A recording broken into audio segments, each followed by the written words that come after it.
Merci. Bon, un certain nombre d'éléments que je vais vous présenter ont déjà été évoqués lors de la présentation précédente. Donc elle va être en trois parties. Une partie sur la crise, une partie sur les moyens mis en place et les choix stratégiques, et enfin le retour d'expérience de ce séisme.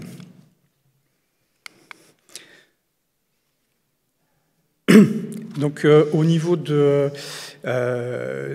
déclenchement en fait de l'alerte, dès que le séisme s'est déclenché, il y a eu déjà les premiers appels qui étaient intervenus au 18, mais peut-être que le colonel Rivière interviendra sur ce sujet plus précisément tout à l'heure.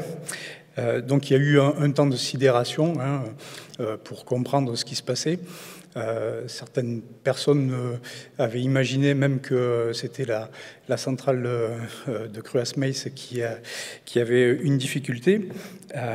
Donc il y a eu également un petit temps où il y avait une inconnue sur la localisation du séisme. Et donc très rapidement, il s'est avéré que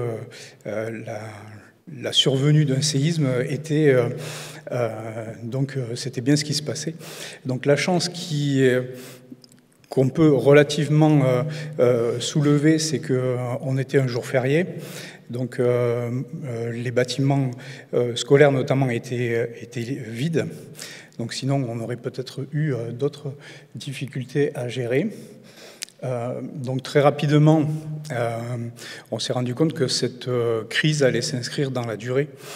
Et donc également, quelques inquiétudes assez fortes étaient relatives à la possibilité qu'il pouvait y avoir de répliques. Et à ce moment-là, ça aurait aussi pu être beaucoup plus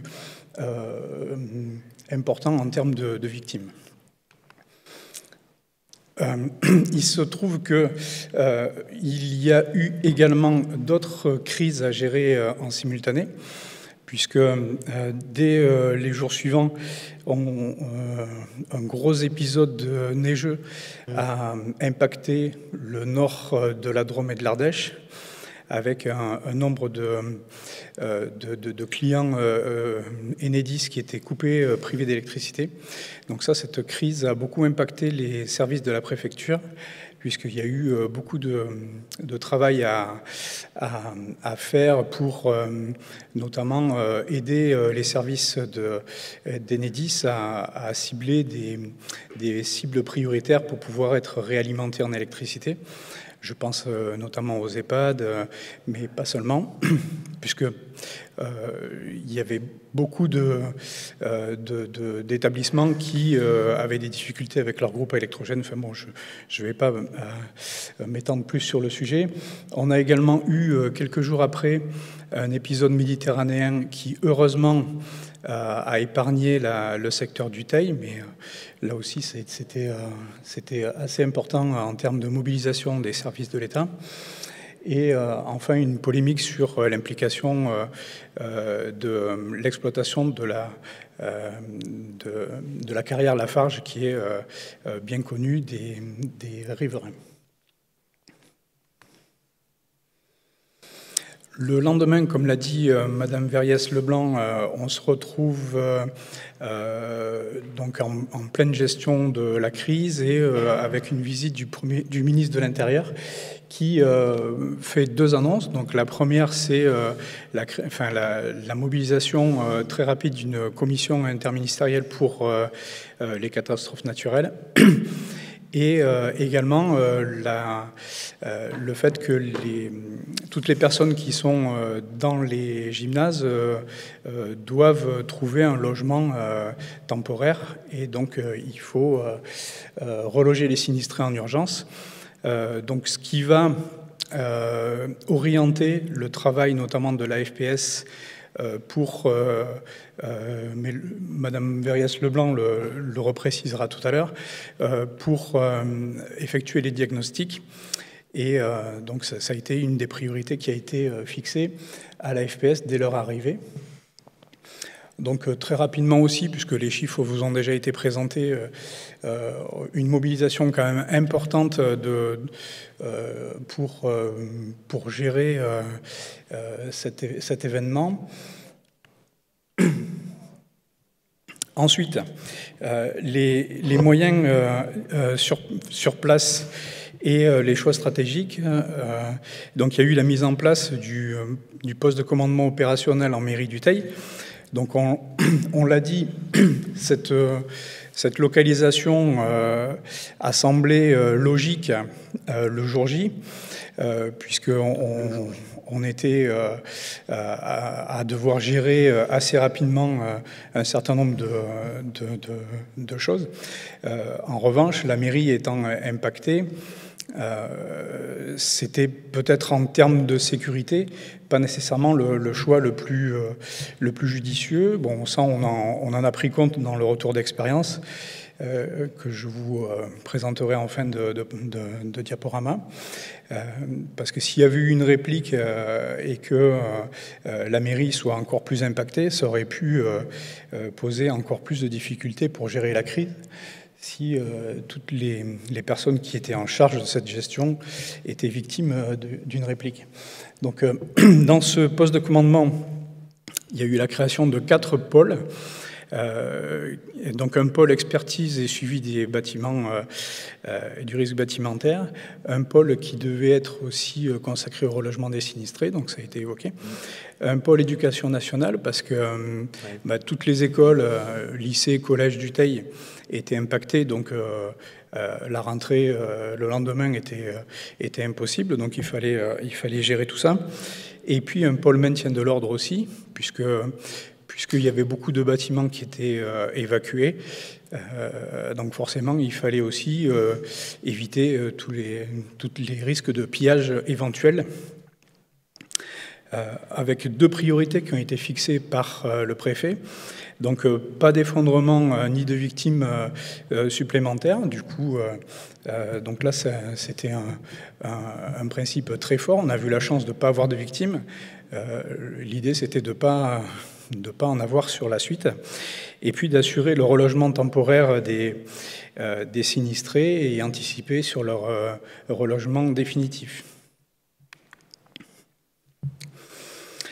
Donc au niveau de l'organisation mise en place, dès le premier jour, la cellule d'urgence médico-psychologique a été déclenchée par l'ARS. Donc ça a permis d'accueillir les premières personnes qui étaient choquées par ce qui leur arrivait. Donc il y a eu près de 500 consultations de la CUMP, donc ce qui est assez important. Il y a eu également la création de la cellule de relogement dès le 14 novembre, qui a été délocalisée dès que les bâtiments dans lesquels elle a été accueillie ont pu être sécurisés. Donc ça a permis, avec une organisation qui a été évoquée tout à l'heure, d'accueillir l'ensemble des personnes qui avaient besoin d'être suivies, d'être écoutées. Donc là, il y a eu une implication importante des collectivités, la commune bien évidemment, le conseil départemental aussi, qui a apporté un appui à la fois en matériel et en personnel, et puis les services de l'État aussi qui se sont mobilisés. Il y a eu ensuite la mise en place d'une mission d'appui en situation de crise, donc une MASC. Donc c'est des personnels supplémentaires de la sécurité civile qui viennent aider les services dans les départements lorsqu'il y a des crises importantes. Donc ils avaient 4 types de missions. Donc aider à la structuration de la cellule opérationnelle qui était organisée en mairie. Également pouvoir appuyer le préfet sur la communication de crise. Également aider la cellule de relogement. Et puis un appui aussi à la réouverture de la RN 102. Donc là aussi, c'était il y a eu, du fait du risque d'effondrement des bâtiments sur les voiries, 2 axes importants qui ont été neutralisés, notamment la RN 102 et puis la départementale 107 qui permet de contourner la ville du Teil en venant d'Aubenas pour aller jusqu'à Montélimar. Donc l'une des priorités aussi qui a été donnée par le préfet, c'est de désengorger de sécuriser ces axes pour pouvoir les réouvrir au plus tôt. Ensuite, il y a eu la prise en compte également des autres communes, puisqu'on a beaucoup parlé du Teil. Bon, ici, on est à Montélimar, il y a eu des impacts. Le représentant de la mairie l'a indiqué. Il y a encore des impacts ici dans la ville. D'ailleurs, il y a eu 17 communes dromoises qui ont été reconnues en catastrophe naturelle. Donc, c'est dire aussi l'impact qu'il y a eu sur la Drôme. Et donc, il y a eu 24 communes en Ardèche qui ont été reconnues. Donc, c'était aussi important qu'il y ait cette prise en compte des autres communes. Et également, après, au niveau des outils, bon, la liaison entre les différents échelons des services de gestion de crise de l'État, donc que ce soit au niveau du département, au niveau de la zone de défense et puis également au niveau central, donc ils sont faits par des outils de communication audioconférence. Ensuite, avant de répondre éventuellement aux questions et puis de passer la parole au colonel Rivière, donc cette crise nous a apporté beaucoup d'enseignements en termes de retour d'expérience. Donc on a mis en place une modification de nos dispositifs Orsec, notamment l'Orsec commandement, qui permet de gérer les relations entre le poste de commandement opérationnel et puis le poste de commandement qui reste au niveau départemental. Donc la structuration également d'un poste de commandement opérationnel avec le directeur des opérations au sein de ce poste au commandement, puisque dans la littérature habituelle, lorsqu'il y a une catastrophe, le directeur des opérations reste plutôt au niveau départemental et il déploie au niveau local un sous-préfet. Donc là, en fait, ça s'est fait complètement à front renversé, c'est-à-dire que le sous-préfet restait plutôt en base arrière et le préfet était au contact de la crise, ce qui est tout à fait normal, mais ça nécessitait de réécrire un peu nos procédures. Et également, on a constaté qu'on avait des progrès à faire en termes de travail, en collaboration aussi avec nos collègues, nos homologues de la Drôme, oui. Puisque paradoxalement, on partage une longue frontière avec la Drôme et on travaille plus facilement avec les collègues qui sont plutôt du côté de la façade ouest de l'Ardèche, pour des raisons pratiques, c'est qu'on a souvent des épisodes météorologiques qui nécessitent une coordination avec la Lozère ou avec la Haute-Loire, et rarement avec la Drôme. Donc là aussi, ça nous a permis de nous améliorer dans ce domaine-là. Et enfin, on a décidé le préfet a souhaité qu'on réalise une disposition spécifique Orsec séisme pour pouvoir donc reprendre point par point tous les éléments qui sont nécessaires pour la gestion de ce type de crise. Donc voilà, je suis prêt à répondre à vos questions. Et ensuite... Micro, s'il vous plaît. Merci pour votre intervention. On va enchaîner avec le colonel Rivière, que j'invite au pupitre. Didier Roche, dans tous les cas, vous aurez un micro et une caméra centrée sur vous, si vous souhaitez compléter le propos, pour la série des questions. Pendant la transition, j'ai retenu une dimension importante dans votre propos, Monsieur Roche, et je pense que notre colonel attirera également l'attention, c'est que c'est de manière circonstancielle qu'a été mis en place un poste de commandement interservice dans le jargon des plans particuliers d'intervention, qui est l'outil d'aide à la décision du préfet pour faire face à un accident industriel. L'état de l'art amène les autorités, dans la réponse Orsec, à établir un poste de commandement opérationnel. Et je crois que l'incrémentation de la réponse Orsec verticale et la réponse territoriale passe par cette coordination.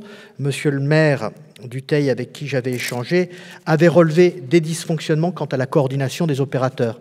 Mon colonel, voilà la transition vers votre propos. À vous la parole. Merci. Merci. Donc, si on peut afficher mon PowerPoint. Alors, vous avez une zappette. Je vous invite à vous en saisir, à votre discrétion. Merci. Alors, est-ce que... voilà, très bien, merci. Donc, bonjour à toutes et à tous. D'abord, je suis donc le colonel Alain Rivière. Je suis le directeur départemental donc, des services d'incendie et de secours de l'Ardèche depuis 4 années déjà. Je remercie l'IRMA de permettre aux sapeurs-pompiers de l'Ardèche, à travers mon intervention, de témoigner de cette intervention qui est une intervention qui restera gravée dans la mémoire des sapeurs-pompiers de l'Ardèche, de la zone de défense sud-est, mais aussi de la France entière, parce que, comme on peut le deviner, c'est une intervention qui a été extrêmement marquante.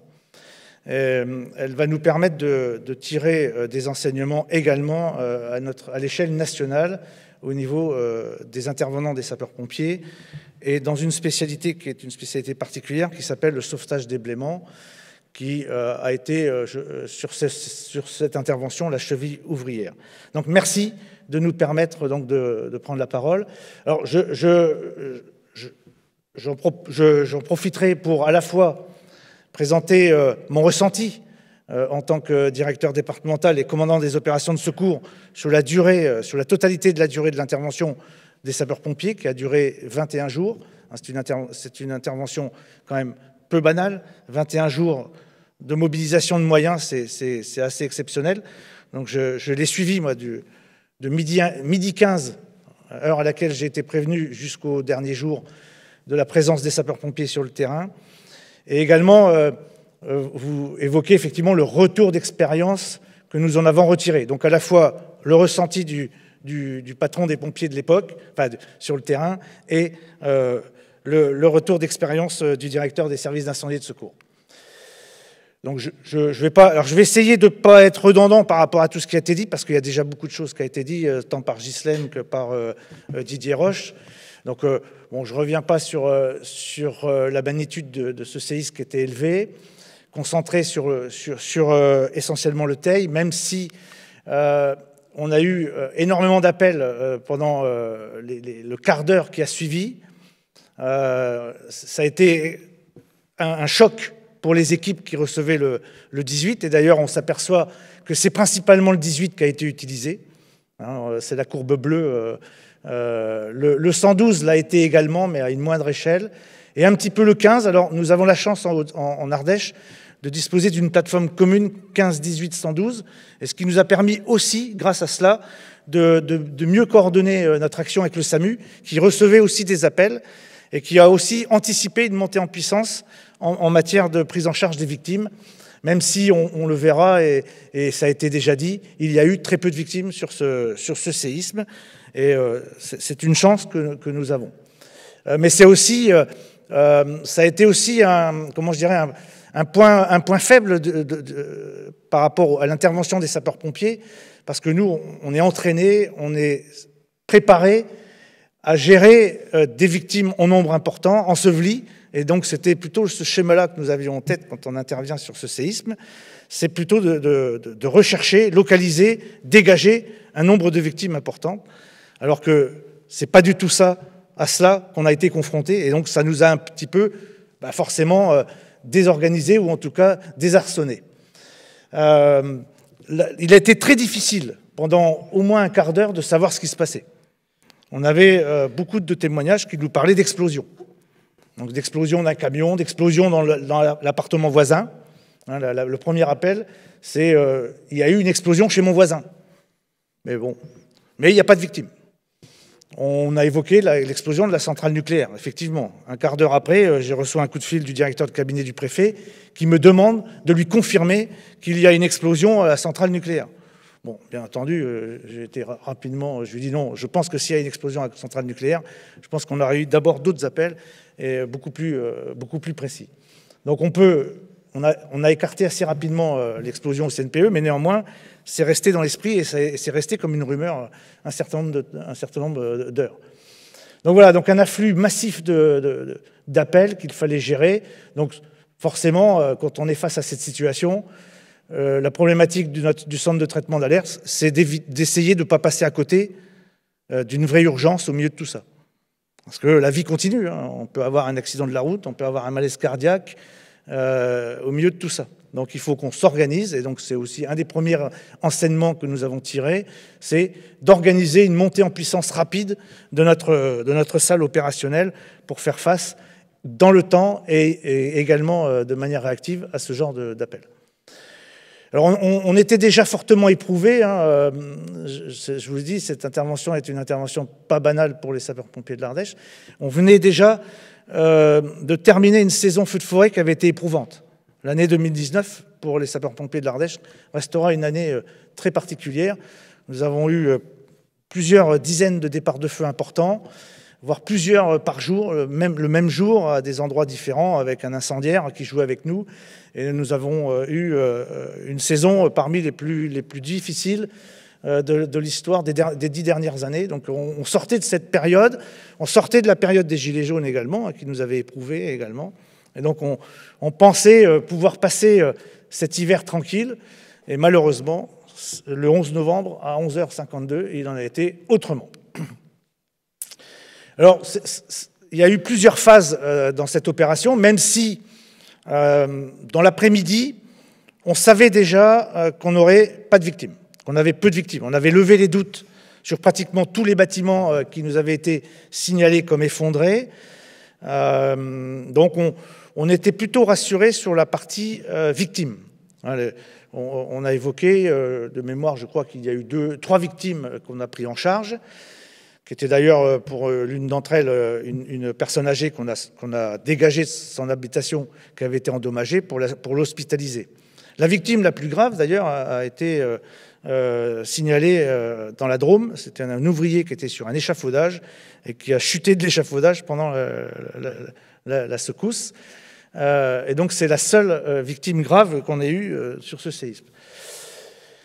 Donc ce qui est important à signaler, et ça a été dit, c'est la sidération de la population lorsqu'on arrive sur le Teil. Le préfet fait le même constat que moi. On a affaire à une population qui est sidérée, qui est devant les habitations et qui attend les ordres, qui attend les consignes. Et le premier enseignement qu'on tire également, c'est l'absence de culture du séisme en métropole, même chez les sapeurs-pompiers, hein, parce que quand nos opérateurs prennent des appels, je pense qu'ils n'ont pas diffusé la bonne consigne de dire « éloignez-vous de vos habitations, éloignez-vous des façades, regroupez-vous dans des points qui sont sécurisés pour éviter d'être enseveli s'il devait y avoir une réplique ». Parce que le risque de réplique était toujours élevé, hein. On n'avait pas encore connaissance des caractéristiques de la faille et dans notre enseignement, on nous demande de privilégier le risque de réplique dans les quelques heures, voire les jours qui suivent. Et on le sait très bien, une réplique sur un bâtiment qui est fragilisé entraînera forcément des dégâts plus importants et des risques d'ensevelissement des victimes. Donc c'est le premier enseignement que j'ai tiré déjà de ça, c'est les premières minutes. Je pense que nous n'avons pas pris les bonnes dispositions pour protéger la population. Bon, c'est facile à dire aujourd'hui, mais lorsqu'on arrive à 12h15 sur la place du Teil, on n'a pas ça en tête, quoi. Et pourtant, il y avait des centaines de personnes qui étaient devant les habitations et qui attendaient les ordres. Donc nos actions ont quand même été tournées vers la mise en sécurité des personnes. On a évacué des personnes de leurs habitations, on a levé le doute, on a traité un certain nombre de fuites de gaz, hein, qui avaient lieu sur chaussée. Hein, c'est assez classique dans les séismes de se retrouver avec des fuites de gaz, donc on les a traitées. Et puis on a surtout fait des reconnaissances sur d'autres communes qui étaient impactées, parce qu'on parle beaucoup du Teil. C'est vrai que le Teil a concentré au moins 2/3 des dégâts, mais on avait aussi beaucoup d'appels des communes avoisinantes, et il n'était pas question pour nous de les laisser sans réponse. Donc il fallait systématiquement envoyer des reconnaissances dans ces communes également sinistrées pour faire l'évaluation du risque. Très rapidement, dans le courant de l'après-midi, nous avons décidé donc d'ouvrir des gymnases avec monsieur le maire et de confier en commun accord l'accueil des réfugiés aux associations de sécurité civile qui vont jouer un rôle important. Ils vont permettre de soulager les services d'incendie et de secours pour qu'on se concentre sur les mises en sécurité, on se concentre sur les reconnaissances dans les habitations sinistrées. On a engagé nos chiens, nos équipes cynotechniques de manière massive. Et on était soulagés de savoir que la Croix-Rouge, la protection civile, allait s'occuper de l'accueil des évacués, des personnes qui avaient été translatées vers les gymnases. Donc un peu plus de 200 personnes ont été accueillies dans ces gymnases. Donc j'invite, bien sûr, mais vous le savez, j'invite les élus présents à ne pas négliger donc cette réponse des associations de sécurité civile qui sont formés et sont équipés pour assurer cela. Les sapeurs-pompiers étaient présents aussi dans les gymnases. J'avais laissé une infirmière et un équipage ambulance pour assurer quand même la partie, je dirais, secours à personne. Et on a pris en charge d'ailleurs dans la nuit plusieurs personnes qui ont fait des malaises parce qu'ils étaient dans un stress intense. Donc ça, c'est la première journée. Et très rapidement également, au cours de cette journée du 11 au 12, j'ai compris que le problème allait être celui du diagnostic des habitations. C'est-à-dire, notre problème va être de dire tel type d'habitation va être habitable ou non. À ce moment-là, je ne pensais pas que ça allait être aussi intense, qu'on allait avoir un nombre d'habitations à inspecter considérable, parce que une particularité de ce séisme, c'était que, vu de l'extérieur, il n'y avait pas forcément beaucoup de dégâts sur les habitations. Il n'y avait pas forcément des fissures ou des effondrements des meubles. Il fallait rentrer à l'intérieur réellement des habitations pour constater l'importance des dégâts sur les structures. Donc, vu de l'extérieur, c'était très difficile d'évaluer la situation. D'ailleurs, je l'ai fait comprendre à Madame le Préfet, qui, dès les premiers instants, m'a demandé deux choses. Elle me dit, faites-moi un point de la situation, le plus précis possible, et mettez-moi à disposition un camion poste de commandement.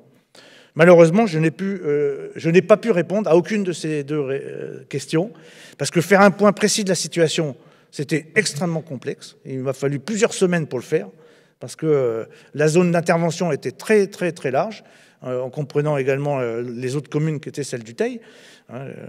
J'insiste sur le fait qu'il y avait le Teil, mais il y avait bien d'autres aussi, d'autres communes, comme Viviers, qui avait aussi beaucoup souffert.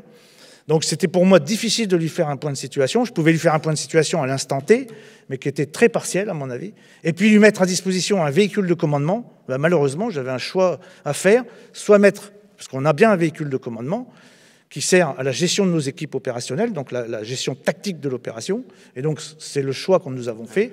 Donc de mettre ce véhicule à la caserne des pompiers du Teil, qui n'avait pas été impacté par le séisme, et donc d'assurer le commandement de l'opération de secours depuis ce poste de commandement.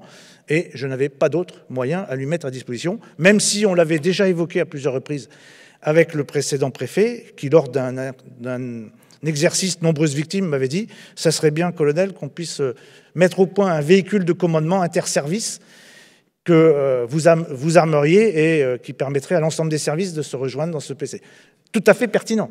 Oui, oui. Mais dans l'état actuel de la réflexion et aussi du cofinancement des SDIS, je ne vais pas rentrer dans les détails des problèmes de financement des SDIS, j'avais pas les moyens de toute façon. On l'avait envisagé, on était en train de commencer à constituer ce poste de commandement interservice.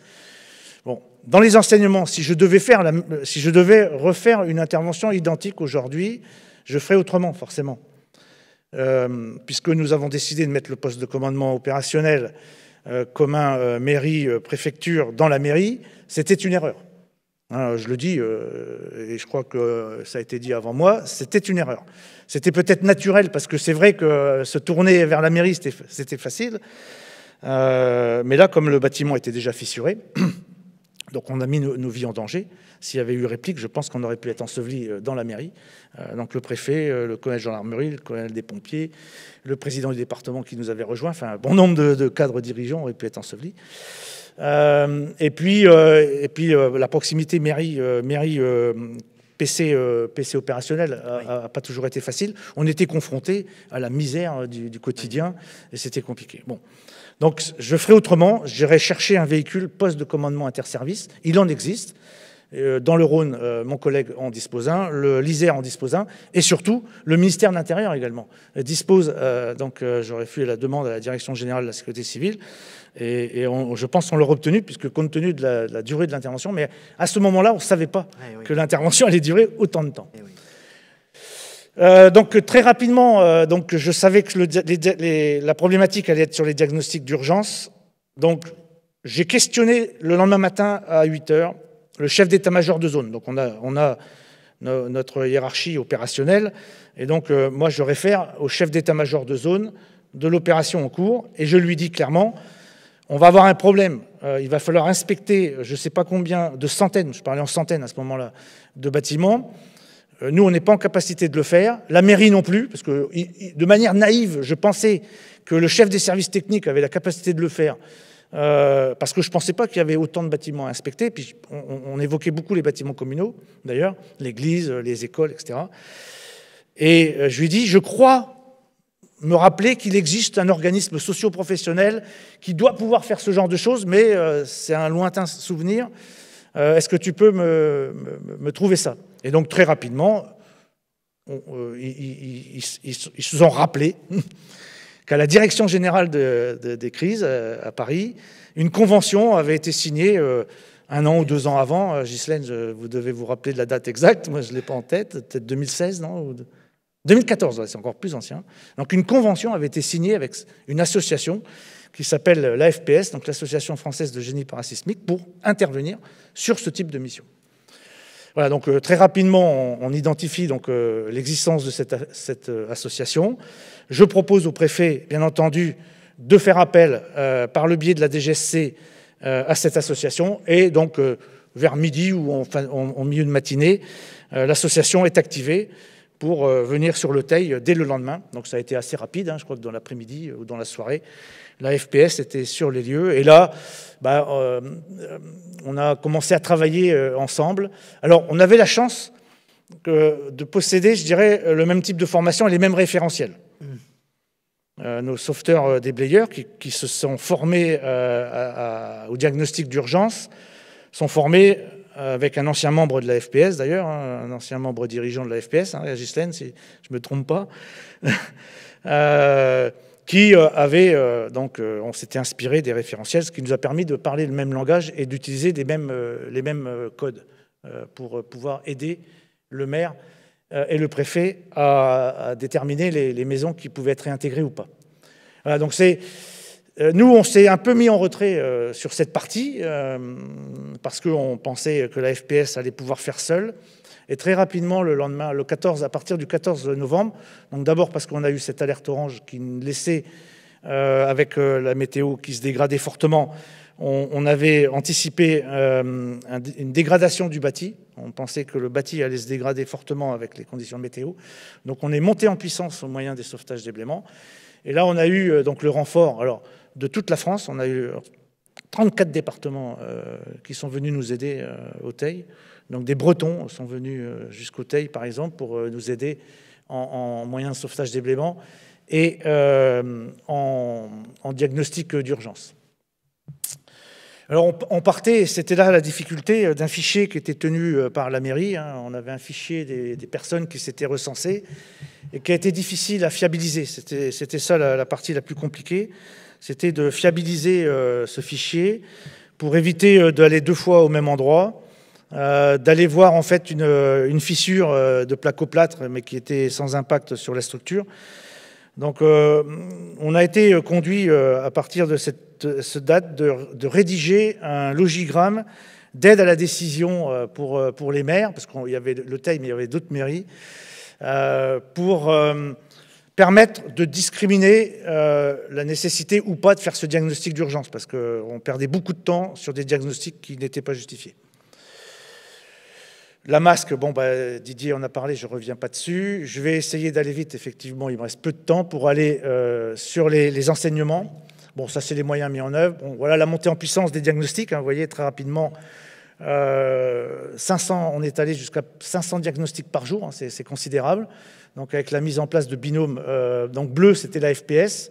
Hein, la montée en puissance des binômes de la FPS en bleu. Rouge, les sapeurs-pompiers. Qui nous posait un problème de doctrine, hein, quand même, parce que ce type de mission n'est pas dans les missions des sapeurs-pompiers. On a pris une responsabilité qui, à mon avis, n'était pas la nôtre. Hein, ça pose d'ailleurs toujours un problème doctrinal, de se dire qu'un sapeur-pompier qui fait une mission de diagnostic d'urgence et qui conduit à un arrêté d'évacuation, ou pas, si on dit la personne peut rester dans l'habitation, et qu'une secousse, enfin une réplique vient ensevelir les personnes, quelle serait la responsabilité du SDIS et du sapeur-pompier qui a pris cette décision? Aujourd'hui, ça m'interpelle toujours. Voilà, pour vous dire qu'une vingtaine de communes ont quand même été touchées. On voit que le Teil a concentré quand même la majorité des dégâts. Rouge, c'est les codes couleurs, en fonction des dégâts constatés.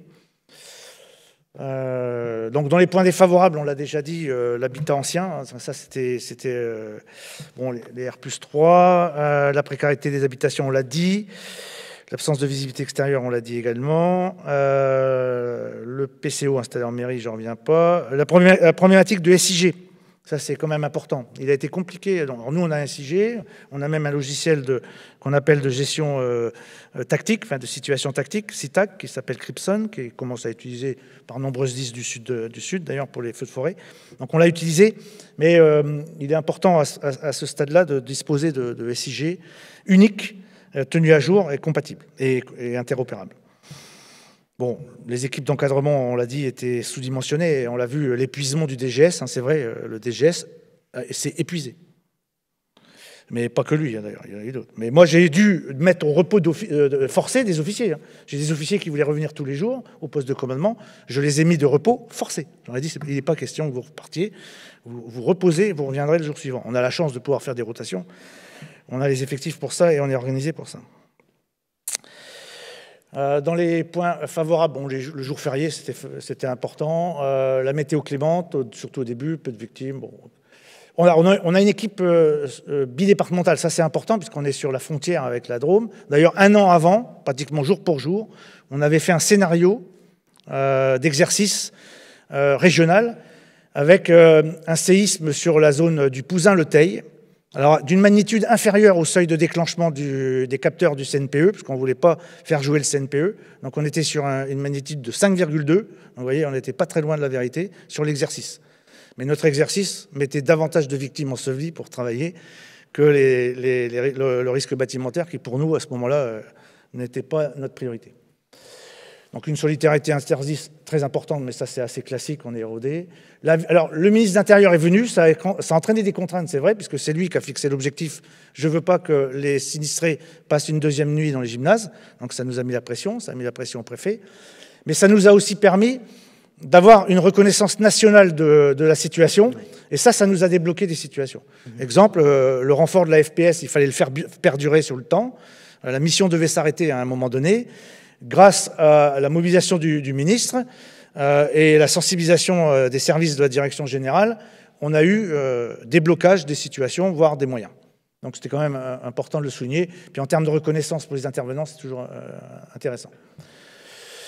Donc une bonne réactivité des échelons de commandement, l'approche méthodologique identique à FPS, SP, risque bâtimentaire, même s'il y a eu des tensions.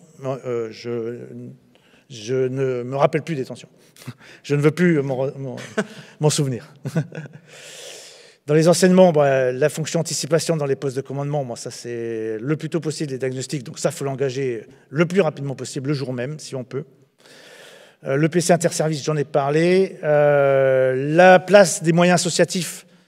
Donc là, il y avait une ambiguïté. Ils avaient été placés sous l'autorité du maire, qui était le DOS, mais qui était un DOS pour le Teil, mais le DOS, le vrai DOS, c'était le préfet. Bien sûr. Et même à ce stade-là, on peut s'interroger sur un DOS qui aurait pu être commun Drôme-Ardèche, puisque nous étions sur un phénomène qui concernait les deux départements.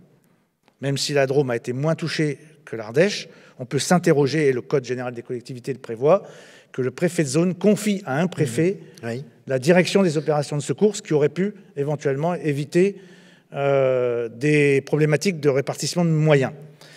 Ça n'a pas été fait, il ne m'appartient pas de commenter. C'était compliqué forcément de dire c'est le préfet de la Drôme qui prend la main ou c'est le préfet de l'Ardèche qui prend la main. C'est toujours un moment délicat, mais ça va que c'était un sinistre qui était de faible ampleur sur le plan des victimes. Ça aurait manqué, je pense, à un moment donné, s'il y avait eu de nombreuses victimes des deux côtés du Rhône. mon colonel. Voilà, et je pense que le reste, vous l'avez déjà dit. Si on parlait du soutien psychologique, c'est pas négligé. Le soutien psychologique est une dimension extrêmement importante qu'il faut prendre en compte dès le départ. Alors nous, on a l'habitude, on a des psychologues, on a des équipes, on a soutenu nos intervenants. J'avais des pompiers sinistrés, hein, forcément. Hein. Ils sont des habitants du Teil. Ils ont porté secours avant de s'occuper de leur maison. Hein, on l'a dit pour les services de la mairie, mais c'est vrai aussi pour les pompiers. Ils sont préoccupés de leur maison plus tard.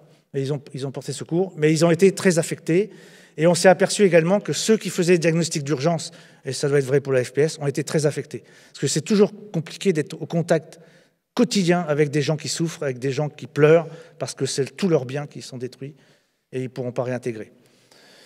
Voilà, je vous remercie de votre attention. Merci. Et je suis prêt à répondre à vos questions. Merci pour l'humilité de votre propos. C'est par le retour d'expérience qu'on capitalise les enseignements et plusieurs questions sont relevées par ceux qui sont en visioconférence, je les salue, concernant cette capitalisation du retour d'expérience et comment il est imaginé par le corps des sapeurs-pompiers au niveau national de favoriser le partage d'expérience.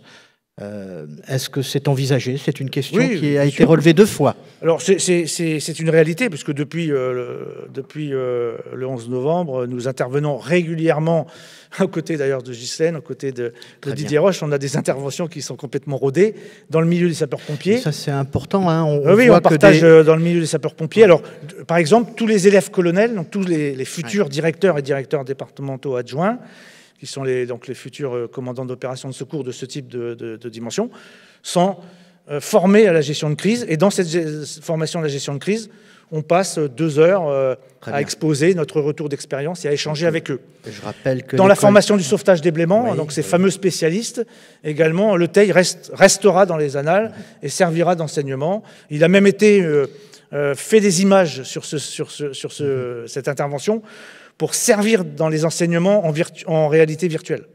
Oui. Le SDI 73, je salue Denis Stinzi, qui rappelle que des guides ont été produits par la Direction générale de la sécurité civile, dont l'ensemble de la communauté doit se saisir. Des questions plus générales qui arrivent, notamment sur la cellule d'urgence médico-psychologique. Hein. De doctrine, je crois qu'elle est... il est possible qu'elle intervienne quand il y a des victimes. Pour autant, il n'y avait pas de victimes. Elle a été opérante. Monsieur Roche, micro dans la salle, s'il vous plaît. Combien de temps est resté armée la CUMP, s'il vous plaît, pour l'acronyme? Merci. Alors, elle a été activée de manière quotidienne pendant 2 semaines. Et ensuite, il y avait des permanences qui étaient maintenues pour les personnes qui souhaitaient quand même la consulter. Enfin, le gros de la crise s'est situé jusqu'à fin novembre pour toute la partie expertise bâtimentaire, puisque, comme l'a dit le colonel, les personnes qui recevaient la visite des binômes, des sapeurs-pompiers et de la FPS pouvaient se retrouver du jour au lendemain à la rue. Du coup, ça, c'était extrêmement traumatisant. Et donc la cellule a été maintenue quotidiennement pendant 2 semaines. Et ensuite, après, c'était sur des journées et puis des horaires précis. Alors, on me fait des signes. Et vous avez raison, on va vous donner le micro, s'il vous plaît, dans la salle. Et on a une question là. Présentez-vous, s'il vous plaît, et on en prendra une autre là. D'abord, monsieur. Ouais. Merci pour les questions dans la salle. Georges-Henri Ducreux, donc bureau d'études Sol Concept. Enfin, il se trouve Parlez clairement, s'il vous plaît, on vous entend mal, les gens nous écoutent. Georges-Henri Ducreux, bureau d'études Sol Concept. Il se trouve que notre bureau d'études a fait des zonages microsismiques, Manos, Castellane, etc. Bon. Très souvent, les séismes ont des effets destructeurs sur les réseaux. Là, vous avez parlé des fuites de gaz, mais en général, les conduites d'adduction d'eau, d'eau usée se déboîtent. Et lors des séismes, par exemple, de Tokyo, dans les années 1920, en fait, ce sont les ruptures de réseau qui ont créé le plus de victimes. Est-ce que sur le Teil et les communes avoisinantes, vous avez expertisé aussi systématiquement les réseaux? Est-ce qu'il y a eu des graves ruptures, donc électricité, téléphone, adduction d'eau, etc. Parce que ça peut créer des dégâts secondaires, parfois absolument pas négligeables. Oui, vous avez raison de le préciser. On a très rapidement investigué tout ce qui était voie SNCF, bien entendu, distribution électrique, conduite d'eau, et il n'y a pas eu de dommages. On a eu la chance que les ouvrages d'art, même les ouvrages d'art, les ponts, etc., n'ont pas été considérablement touchés. Et on n'a pas eu à se soucier de ce type secondaire, à part les 2-3 fuites de gaz que j'ai évoquées sur chaussée, qui ont rapidement été maîtrisées par barrage des fluides. On n'a pas eu de problème. C'était certainement lié, mais je ne suis pas un spécialiste de la sismologie, à la particularité de cette faille, qui était de très faible profondeur. Alors, une autre question dans la salle. Oui. Je signale, pour répondre à des questions également sur la visio, que je parle sous couvert des opérateurs dans la salle. On a eu une quarantaine d'inspecteurs qui ont fait du diagnostic d'urgence, et je mesure mon propos, on n'est pas sur de l'expertise, c'est du diagnostic d'urgence, et une trentaine de binômes côté SDIS. Monsieur, présentez-vous et posez votre question. Merci. Marc Lyotard, maire de Roche-Saint-Secret-Béconne. C'était une question complémentaire à l'intervention de Monsieur Roche. Je voudrais savoir comment et de qui est constituée la CUMP. Monsieur Roche, réponse courte, s'il vous plaît. Oui, la CUMP est composée de psychiatres, de professionnels de la santé mentale qui sont mis en œuvre par, notamment en Ardèche, par le centre hospitalier Sainte-Marie. C'est le SAMU, en fait, qui déclenche la CUMP. Le SAMU est l'organe opérationnel qui déclenchera la CUMP, qui est composée, comme vient de dire Didier, de psychiatres, d'infirmiers psychiatres, enfin d'infirmiers en psychiatrie, et dont l'équipe en Ardèche provient essentiellement de l'hôpital de Sainte-Marie. Merci pour la réponse. Monsieur, présentez-vous et parlez clairement. Merci. Oui, bonjour. Je suis Raphaël Buard, je suis président de l'association des riverains et sinistrés du Frayol, qui est un quartier du Teil. Ma question est courte et elle rejoint l'intervention de vos prédécesseurs aussi, colonel. Quand et comment le plan communal de sauvegarde a-t-il été déclenché au Teil? Je crois qu'il n'a pas été déclenché. Pourquoi? Parce que il a peut-être été déclenché, mais là je parle, il faudrait que ce soit plutôt la mairie qui réponde à ma place. Moi, j'ai pas senti qu'il a été déclenché, dans le sens où il aurait peut-être pas apporté plus de choses que ça, puisque le côté séisme n'avait pas été pris en compte, parce que la priorité à l'époque de la mairie, c'était l'inondation. Et c'est vrai qu'on était loin de penser qu'on allait avoir un séisme ce jour-là. Peut-être pour la partie accueil des réfugiés dans les gymnases, peut-être cette partie-là a joué. D'ailleurs, elle a bien joué. Il n'y a pas eu de souci d'accueil des réfugiés, des évacués. Donc, ça n'a pas été formalisé, si vous voulez. Il n'y a pas eu la formalisation du déclenchement du plan communal de sauvegarde, mais ça a fonctionné. Je crois que ça fera l'objet d'échanges. Ghislaine, peut-être vous en savez davantage que moi sur cette partie. Alors, micro, s'il vous plaît. Micro. Alors, ce que je peux retenir des entretiens que j'ai eus, c'est qu'ils ont armé le poste de commandement tout de suite, une heure après. La première chose qu'ils ont faite, c'est bien sûr d'ouvrir le plan communal de sauvegarde. Il faut savoir que le DGS et le directeur des services techniques étaient arrivés un mois pour l'un et 3 semaines avant, je crois, le séisme. Donc, ils étaient tout récents. Ils avaient consulté le plan communal de sauvegarde 15 jours après leur arrivée. Avait vu qu'effectivement, il y avait quand même dans le contenu un gros toilettage à faire, notamment au niveau des annuaires qui n'étaient pas forcément à jour. Effectivement, ils avaient prévu du coup de se lancer dans les prochaines semaines, mois, sur une réactualisation. Et ce que je disais tout à l'heure, c'est que le séisme aurait été certainement le dernier point sur lequel ils auraient travaillé. Ils auraient plutôt commencé par inondation, TMD, risque industriel.